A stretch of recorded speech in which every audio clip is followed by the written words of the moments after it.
Lo que tú piensas se convierte en lo que tú sientes.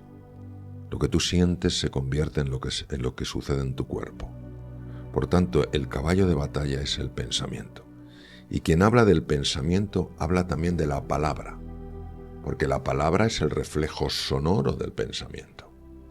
Por eso, cuando escuchamos expresiones, son antiguas, afortunadamente, las palabras se las lleva el viento. No es así.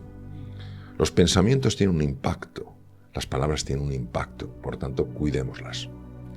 El éxito puede ser un concepto quizás un tanto subjetivo. El éxito para mí puede ser, pues, ver feliz a mi hijo, tener esta entrevista contigo, en fin, pequeñas o grandes cosas. Sin embargo, todos podemos reconocer a personas o patrones de personas altamente exitosas, patrones de comportamiento.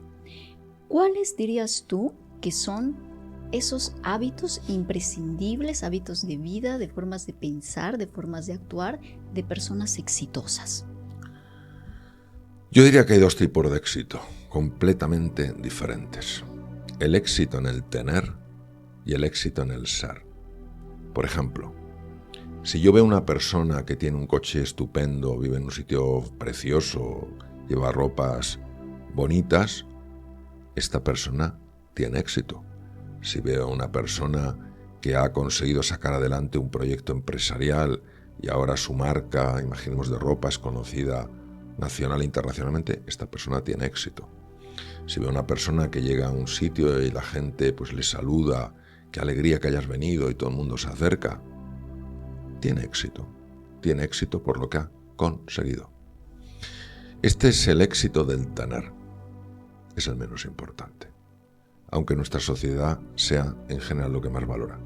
Para mí el gran éxito es el éxito en el ser. Cuando una persona es de tal manera que irradia algo especial.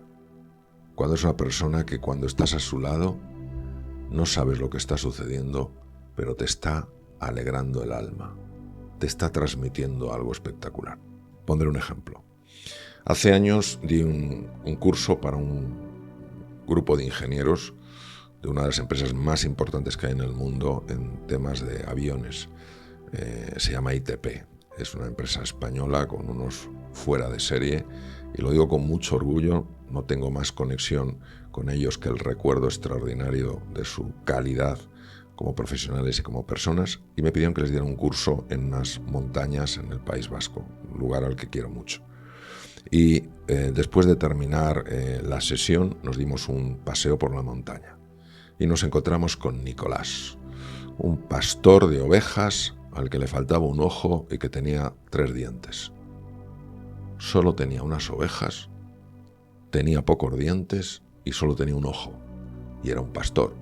Teóricamente, desde el criterio de este mundo, era un hombre que no tenía éxito. Pero era un hombre que irradiaba una alegría, una felicidad, una capacidad de celebrar la vida. Era un hombre exitoso. Entonces, claro, ¿con qué me quedo yo? ¿Con el tener éxito o con el ser feliz, que es el mayor de los éxitos? Pues yo me quedo con el ser. ¿Son incompatibles? Para nada. Pero no nos confundamos y pensar que los vacíos del ser se van a rellenar con el tener, porque no es así. Tú puedes tener y puedes ser, pero porque tengas mucho no necesariamente vas a ser feliz, tampoco porque tengas poco, eso vas a ser feliz. Ahora tienes que entender que el ser te identifica y el tener no te puede identificar. Una persona no es más que otra por tener más que otra. Entonces, si tú te crees que eres más porque tienes más que otro, estás confundiendo los términos. A nivel del tener, unos tienen más belleza, tú. Unos tienen más juventud, tú. Unos tienen cosas que yo no tengo, sí. Yo tengo más edad, sí. Tengo más conocimiento en neurociencia, tal vez sí. Pero tú y yo, a nivel del ser, somos iguales. Y cuando tú ves que yo no distingo lo que tienes o dejas de tener, porque lo que me importa es lo que eres, eso es lo que nos une. ¿Cómo encontramos esa verdad de quiénes somos realmente? Bueno, lo que yo he conseguido encontrar de mí mismo, lo he conseguido fundamentalmente por los siguientes caminos. Primero, la lectura. Yo soy un enamorado de la lectura. Lo he sido desde muy pequeño y a mí la lectura me ha abierto nuevos mundos. Es verdad que es desafiante encontrar libros que realmente abran horizontes. A ver los hilos, y si buscas los encuentras. Entonces, primero la lectura. En segundo lugar, me ha ayudado muchísimo la reflexión. No pensar, sino reflexionar. Y en tercer lugar, me ha ayudado muchísimo la meditación. Entrar en el silencio, entrar en la profundidad de mi ser, me ha revelado cosas que mi intelecto no era capaz de comprender. Eso me ha ayudado muchísimo. Y luego, por otro lado, cómo no, pues la cantidad de personas que he buscado o me he encontrado a lo largo de mi vida que me han ayudado a ver cosas que yo no estaba viendo, que me han ayudado a mirar desde lugares desde los que a mí ni se me había ocurrido mirar. Entonces esa combinación es lo que me ha hecho ayudarme a conocerme un poco más. Y lo que desde luego impide por completo que una persona se conozca es en el momento en que se juzga. Cuando uno se juzga, se está poniendo una etiqueta y se está condenando a vivir dentro de esa etiqueta. Y claro, ya para ti eres la etiqueta. Y si eres la etiqueta, ¿qué más hay por conocer? Y claro, hay tanto por conocer más allá de la etiqueta. Tú has hablado anteriormente acerca de la culpa. Ajá. Ahora traes el concepto del juicio. Uh-huh. ¿Cómo podemos trabajar los pensamientos y las emociones quizás llevadas a la autodestrucción que tenemos? Porque... Sí. Bueno, esa es una gran pregunta. El caballo de batalla siempre es el pensamiento. Uno de mis maestros, Antonio Damasio, ha sido el gran pionero en este campo, sigue siéndolo, es un espectacular neurólogo y una extraordinaria persona. Yo tengo un gran afecto, aunque hace mucho que no le veo. Lo que tú piensas se convierte en lo que tú sientes. Lo que tú sientes se convierte en lo que sucede en tu cuerpo. Por tanto, el caballo de batalla es el pensamiento. Y quien habla del pensamiento habla también de la palabra, porque la palabra es el reflejo sonoro del pensamiento. ¿Qué quiere decir? Que si no cuidamos lo que pensamos y no cuidamos las palabras que usamos, vamos a tener un impacto en el sentimiento y un impacto en la emoción. Te voy a dar voy a poner un ejemplo. Jandro es uno de los mejores magos que yo conozco. Es un mago de reputación internacional. Yo le conocí en El Hormiguero, un programa por el que siento especial cariño. Y es una persona que puede hacerte magia. Bueno, El Hormiguero puede tener a veces 2 millones, 4 millones de personas que lo están viendo, ¿no?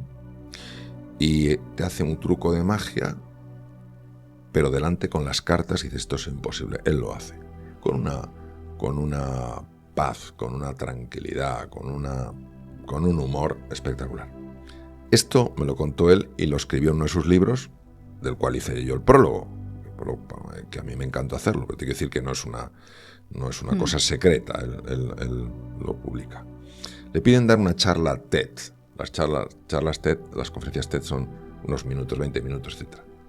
Y entonces él estaba muy nervioso. ¿Cómo es posible que alguien se ponga muy nervioso? Porque era distinto de lo que había hecho normalmente. Él hacía magia ahí. Hacía magia ahí y ahora tenía que dar una conferencia, que es diferente.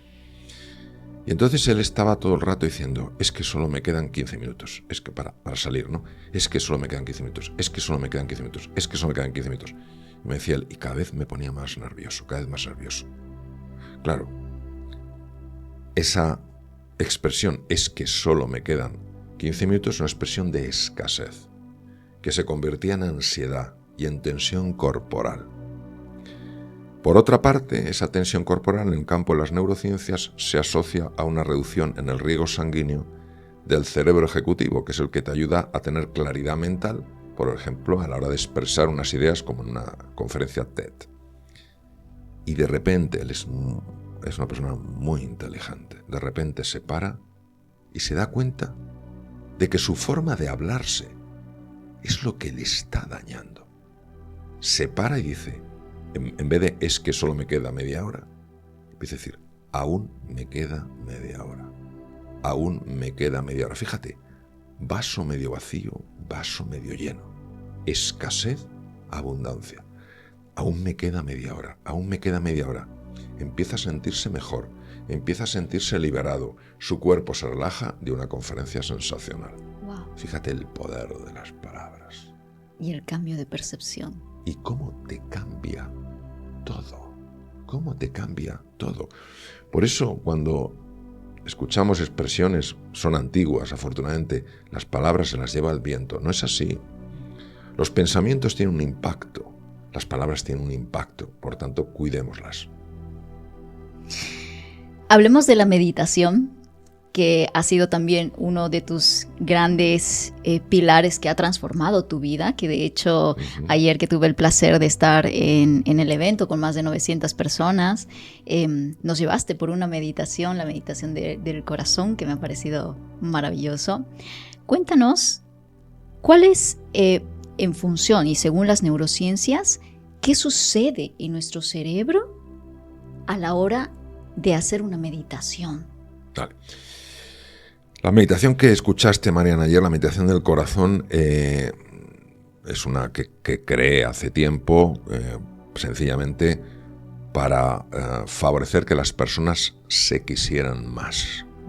Y yo cuando hago la meditación, delante de la audiencia, yo cierro los ojos, por tanto no estoy viendo lo que sucede.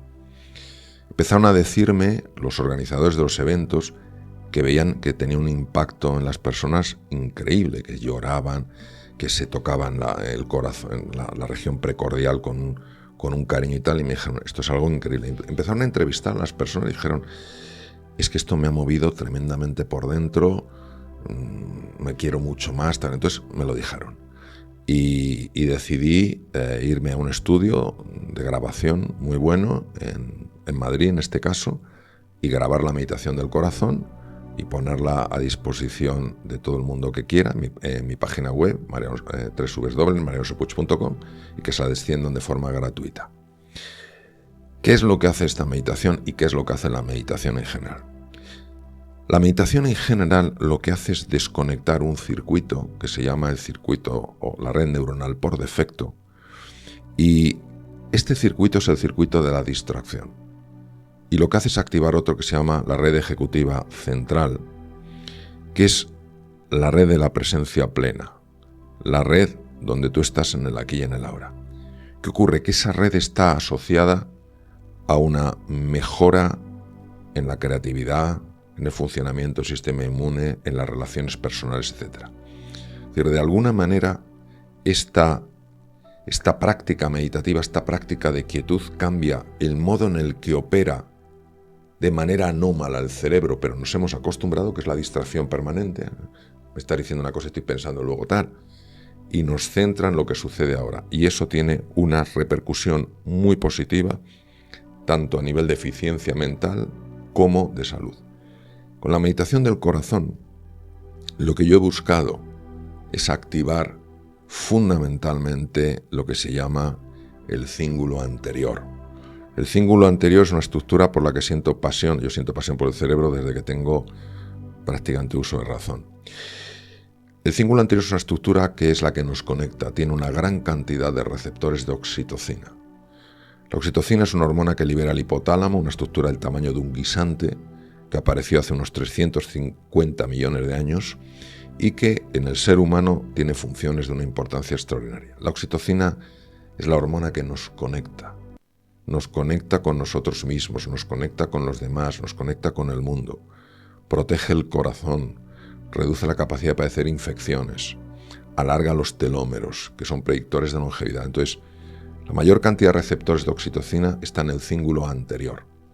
Y entonces, estamos investigando esto, tenemos un equipo de investigación, porque pensamos que la meditación del corazón produce una estimulación especial del cíngulo anterior. Y entonces pues estamos midiendo niveles de oxitocina, etc. De tal manera que la persona empieza a quererse más, empieza a querer más a los demás y empieza a querer más al mundo. Y por otro lado, la quietud, pues de alguna manera que no es parar los pensamientos, se van parando de forma normal, de forma escalonada, o si no se paran dejan de atraer tanto tu atención. La quietud, al reducir el ruido mental, favorece que conectemos con lo más profundo que hay en nosotros y podamos ver dos tipos de cosas. Los lastres que están dificultando nuestra vida y que no sabíamos dónde estaban, y podemos entrar en contacto con recursos que nos permiten hacer frente a situaciones muy complicadas. Yo en momentos de tener que hacer diagnósticos muy difíciles, por lo raro que es, sin que hubiera una urgencia en esto, en momentos de quietud, en momentos de profundidad, he podido recibir una información y saber con increíble precisión cuál era el diagnóstico. Y no había error. Yo recuerdo hace unos años atrás, cuando descubrí el mindfulness en una clase a la que fui justo cuando vivía en Madrid. Y uno de los ejercicios que nos hicieron hacer fue sentarnos en el suelo y simplemente en un estado de quietud ver qué es lo que pasaba en nuestra mente. Y me sorprendió la cantidad de pensamientos que iban y volvían de mi cabeza. Y era como, ¿en qué momento puedo encontrar la paz a través de la meditación? Ya, sí. Yo voy a decir algo ahora que va a ser muy disruptivo, entonces necesito terminar mi exposición para que se entienda lo que quiero decir. La mayor parte de los problemas que tenemos los seres humanos son causados por nuestro pensamiento. Y claro, la sensación que tenemos es que si no pensamos, no existimos. De hecho, somos hijos de Descartes. Descartes, el padre de la filosofía racionalista en el siglo XVII, dijo cogito ergo sum, pienso luego existo. Es decir, él atribuía el existir al pensar. Es decir, porque pensamos, existimos. Con todo mi respeto y admiración por la obra de Cartesio, que fue espectacular, me gustaría traer a colación lo siguiente. ¿Qué es mejor? ¿Pensar o estar atento? Fíjate, si yo estoy pensando ahora, Marianne estará a gusto o no estará a gusto con esta entrevista, se sentirá cómoda conmigo, etcétera, etcétera, estoy pensando. Es lo que se llama la teoría de la mente, estoy intentando leer tu mente. Pero si yo estoy plenamente atento, y no puedo estar plenamente atento si simultáneamente estoy pensando, porque entonces tengo dividida la atención entre observarte y pensar. Si estoy plenamente atento, de manera natural estaré captando ese lenguaje no verbal que me está diciendo si realmente estás a gusto conmigo o no en la conversación. Por tanto, cuando uno piensa, no está atento. El pensamiento y la consciencia están enfrentados. Y nosotros, en lugar de trabajar la consciencia, el estar atentos, trabajamos el pensamiento. Y por eso cometemos tantos errores. Cuando una persona realmente está en el aquí y en el ahora, no está pensando. ¿Quiere decir que el pensamiento no sirve? Quiere decir que el pensamiento tiene su utilidad, pero no puede sustituir a la capacidad de prestar atención. ¿Cómo podemos entrenar a nuestra mente para vivir en el aquí y en el ahora, para prestar atención? Pues es mucho más sencillo, que no más fácil de lo que uno cree. Por ejemplo, yo ahora sé que estoy en el aquí y en el ahora. ¿Cómo lo sé? Porque no tengo conciencia del tiempo que ha pasado. Yo me paro en el instante eterno. Entonces, sé que estoy en el aquí y en el ahora. Una persona, yo soy un gran amigo del mundo de la gastronomía española, ¿no? Un gran admirador de los cocineros españoles y de otros lugares. En el momento en que están haciendo su plato, están en el aquí y en el ahora. Cuando tú estás leyendo un libro y ese libro te tiene absorto, estás en el aquí y en el ahora. Cuando estás dando un paseo por esta naturaleza tan maravillosa que tenéis en Andorra, y no estás dándole vueltas a lo que harás después, sino que estás disfrutando del paisaje, estás en el aquí y en el ahora. Cuando estás oyendo música y estás plenamente absorto en la música, estás en el aquí y en el ahora. Mira, yo me acuerdo hace muchos años, estaba en un hospital y había sido un día muy intenso, muy satisfactorio por los resultados, muy intenso. Y yo necesitaba descargar la mente. Y vivía relativamente cerca del mar. Me fui al mar, me senté en una piedra y me quedé mirando el mar. Solo mirando el mar. Volví nuevo. ¿Por qué? Porque la mayor parte del desgaste que sufrimos y que atribuimos a lo que sucede de fuera es generado desde dentro. Y es un entrenamiento diario. La atención es un músculo. La zona más importante de la atención es lo que se llama la corteza dorsolateral, en la región prefrontal. Aumentan las conexiones neuronales, aumentan las espinas dendríticas descritas por don Santiago Ramón y Cajal, aumentan la sinaptogénesis, la formación de sinapsis, etcétera, etcétera, cuando tú estás atento. ¿Por qué? Porque estás trabajando eso. Yo no puedo pretender que mi bíceps crezca si no levanto nada, si no hago ninguna pesa o levanto algo que ejercite el bíceps. Pasa exactamente igual con la atención. Y creo que por eso la meditación es tan poderosa, porque nos trae precisamente a ese espacio del aquí, de la hora, de la presencia, para estar en plena conexión y en plena atención de lo que sucede. Para aquellas personas que quieran empezar a integrar esto en sus vidas, pero sienten que no tienen tiempo suficiente, ¿qué les dirías a esas personas? Yo les diría que piensen qué tiene más importancia, el fotograma o la película. Es decir, en el fotograma es el corto plazo, claro que no tienen tiempo. Pero la pregunta es, en el largo plazo, en la película, si esas personas realmente pudieran desarrollar una metodología que les ayudara a aumentar su eficiencia, ¿acaso en el medio o largo plazo no les compensaría? Eso es lo primero que les invito a hacer. En el corto plazo ya sé que es una inversión de tiempo, pero que no piensen en el fotograma, piensen en la película, es su vida. En segundo lugar, les recomendaría empezar muy poco a poco. Es decir, que empiecen por 1 minuto. 1 minuto. Pongan una alarma, lo que sea, una alarma suave, en 1 minuto. Y cierran los ojos 1 minuto. Y se concentren en su respiración o en la sensación de su cuerpo. O en observar sus pensamientos sin dejarse atrapar por ellos. 1 minuto. Y verán de forma natural cómo su propio organismo le va pidiendo más minutos. Empezarán por 1 minuto, luego harán 2 minutos, luego dirán, no puedo dedicarle 5 minutos. Hombre, le puedo dedicar 10 minutos, le puedo dedicar 20 minutos, ¿por qué antes no podías? Primero porque conforme tú has ido poniendo esos periodos de quietud y de serenidad, ha ido aumentando tu eficiencia. Si antes tu tarea necesitabas hacerla en 1 hora, ahora resulta que la haces en 40, 45 minutos o 50 minutos. Va mejorando tu eficiencia. Y por otro lado, la mayor resistencia no es a que no tengamos tiempo. La principal resistencia es a nivel mental. Pero somos muy hábiles todos, yo el primero en buscar excusas y justificaciones. Entonces, yo eso es lo que les diría, que piensen en la película a largo plazo y que luego empiecen muy poco a poco. Hoy en día en algunos de los centros más importantes del mundo, universidades, hospitales, centros de negocios, se ha introducido la meditación como una parte normal de la actividad. Y son centros que no son de filosofía o centros que puedes decir, no, es que estos están en otro mundo, ¿no? Estamos hablando de, por ejemplo, en Silicon Valley. Yo he estado en Silicon Valley, me han invitado a alguna empresa y colaboro con un centro allí y se practica la meditación y es lo más normal del mundo.